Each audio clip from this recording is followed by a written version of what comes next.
So as important as regular exercises in our everyday lives, what we need to understand is unfortunately there are exercises that can be harmful, especially for our lower back and cause lumbar disc herniation and disc bulge. We're going to be going over some of those exercises with you today and also alternatives on how to change that up. Hi, I'm Dr. Ongko. And I'm Dr. Pacis. And we're both chiropractors right here in Mississauga, Ontario, Canada. We've been serving over the past 20 years now, wellness chiropractic. And the people coming in here usually come in with back pain, neck pain, but then lumbar disc herniation is a very common issue that comes into our office. So before we forget, make sure to like and subscribe and turn on that notification button so that you can actually get more information about future wellness care and how to take care of yourself. So before we actually start with some of these exercises and what to do, what not to do, alternatives, I think it's important that we actually that you check with your healthcare provider, because everybody's spine is different. Your situation may be a little different from others. And so this is not all-encompassing. Some of these questions may be perfect for an elite athlete, right? And so a lot of it is dependent on your genetics and how you're put together. So do follow some of these advice, especially if you already have disc herniations. But again, everybody's different, so make sure that you follow all these advice with somebody that know your situation really well. So one of the most commonly done exercise that you see to this day, and in fact, I'll hear about high school kids that they were asked to do plenty of sit-ups, and you hear about, for instance, in the military, that's one of the criteria to get people to either fail or pass their physical tests is the sit-ups, right? And when you look at what it's actually doing, when you're doing a sit-up, you're compressing, right? You're compressing that spine, and imagine, if you do one or two of those a day, probably not a big deal. But if you repeatedly do that, eventually they'll, create some form of herniation, disc herniation. So instead of doing that, we actually have a variety of different videos that you can actually click on, a playlist of different core strengthening exercises that you can actually do to enhance your core strength. Mm-hmm. Anything that you want to add to this? With repetitive strain like that, you're always going to get it in the same spot over and over again when you're doing the sit-ups. It's always targeted usually in the lower lumbar spine as well, which is a very common area for people to herniate their discs. Mm-hmm. So this is definitely one that you want to avoid as much as possible. So another commonly done exercise is the Russian twist. And with this, I often see it done several ways. One is without any weights, your feet is up in the air. You're actually just going side to side. And this one is probably not quite as bad, but you're still going to be compressing and shearing that disc, right? So another variation of that is to actually carry, some heavy weight. So imagine carrying some heavy weight, now you're compressing, and then now you're shearing as you're doing so. And that one, I think, is something that if you already have some disc herniation, that's definitely one that you would want to avoid. Mm-hmm. Okay. So we're going to show an alternative on how to stabilize things instead of twisting back and forth like that over and over again. So as an alternative to the Russian twist, here's something that we would suggest is the PALLOF press. One way to do that is just either you can use bands like this or one like this. I got this one from the dollar store.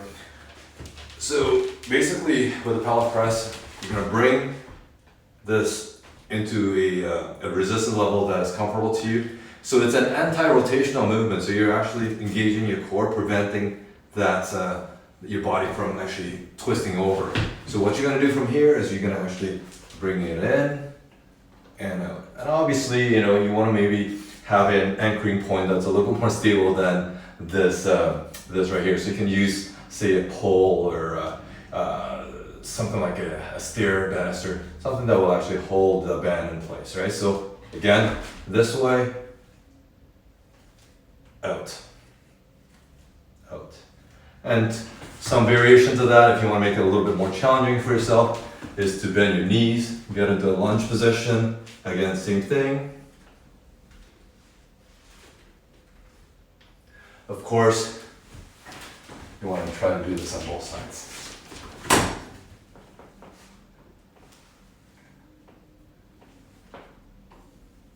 Okay.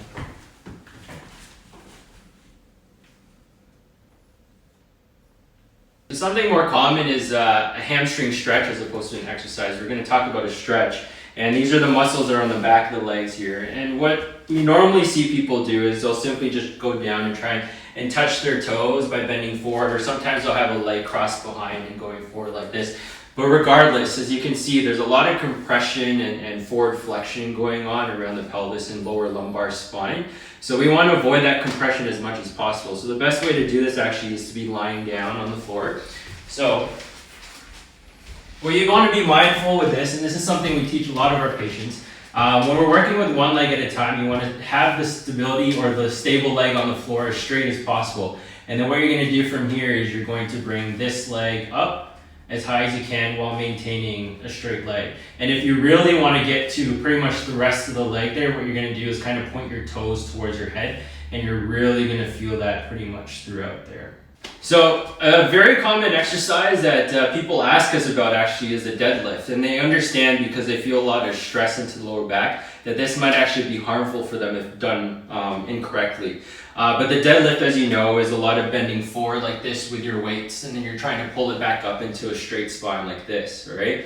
But a couple things that you need to be mindful of, again, with all this resistance from the bar that you're using, or whether it's a band, with this forward bending, you can see how, again, that hinges down into here and can compress into the disc quite a bit and lead to a herniation with repetitive strain, right? So we want to avoid that as much as we can, just so you're not building up into here. So another good variation to this is the bridge. This you'll probably see in one of our core strengthening exercise videos as well. But simply, you want to be working through lower back and glutes, simply similar to what you do with a deadlift. But what you want to do is stabilize with your hands right over here.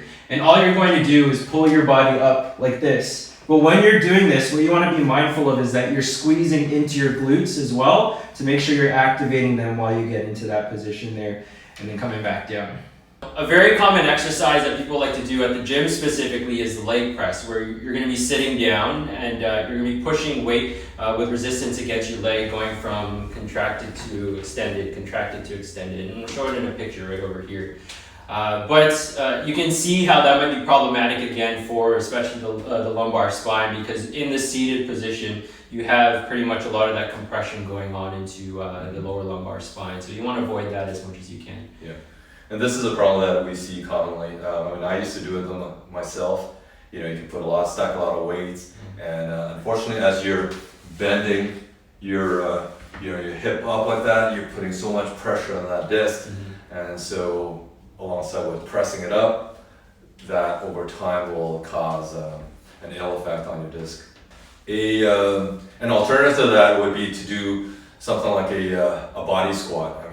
If you can just get yourself in a good, all down to the ground, all the way straight up, and frankly, if you do 30, 40, 50 of these in succession, it's going to be a pretty good workout. Now, if you find that it's not challenging enough, perhaps you want to increase that with some bands or some weights, and essentially go all the way down again, right? And these bands, they come in different resistance, so you can always add more to the actual resistance, right? And I frankly find that if you can do multiple repetitions, that's more important than putting and stacking so much weight that you can potentially harm your disc, right? So let's not take any chances on that one.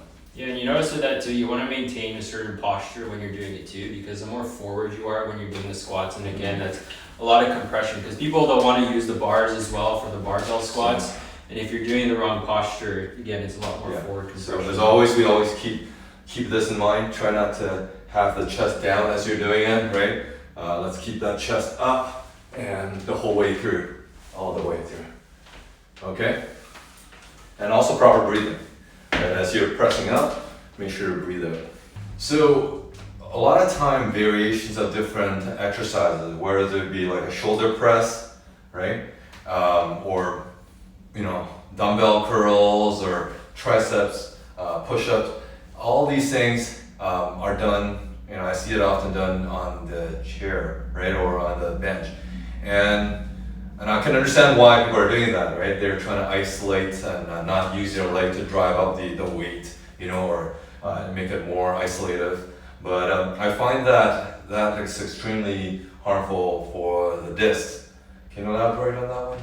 Yeah, and I mean, especially when, I mean, you're using heavier weights or people are trying to get their last reps in, a lot of the times they start to compromise their posture and they start to move in forward a little bit as well. So when you're in a seated position like this, there's already compression going on into the spine, but then even more so when you have that resistance there. That's right. Yeah, so in fact, what studies has found is that the disc, when you're actually in a seated position, it probably puts at least twice as much pressure compared to when you're standing. So if you want to actually do these movements, perhaps just, you know, isolate. If you want to isolate it, then just do it standing up, right? If you want to do it, just do it standing up. There shouldn't be any hurling, right? There shouldn't, any jerky motion might actually harm your disc any, you know, further. So remember that, you know, we've gone over some of the things that you can do wrong, you know, in a gym setting or during your exercise routines. You know, certainly this is not all-encompassing, and we're just giving you a taste as to the things that you can do right and wrong. And make sure that you actually talk to your healthcare provider, make sure that you're actually doing the right thing specifically for you. Yeah, and remember, I mean, this is not all the same across the board. Your spine may be different than the person next to you. And although you might be seeing all these people doing it at the gym, doesn't mean your spine might be ready to do it. So that's why we're giving you options here as healthy alternatives as well. If you start to feel a lot of that stress when you're going through some of those common exercises. But thanks for tuning in for this video, and we'll see you in the next one. And make sure to comment at the bottom if you have any other type of videos that you want to actually, for us to actually tape in the future. Don't forget to like and share this video, and subscribe and click the notification bell to see our weekly videos. To learn more about how Wellness Chiropractic and the Active Family Chiropractic and Wellness Center can help you with your chronic pain problems, please visit www.wellnesschiropractor.com. The Active Family Chiropractic and Wellness Center is located at 80 Queen Street South in Mississauga, Ontario, L5M1K4.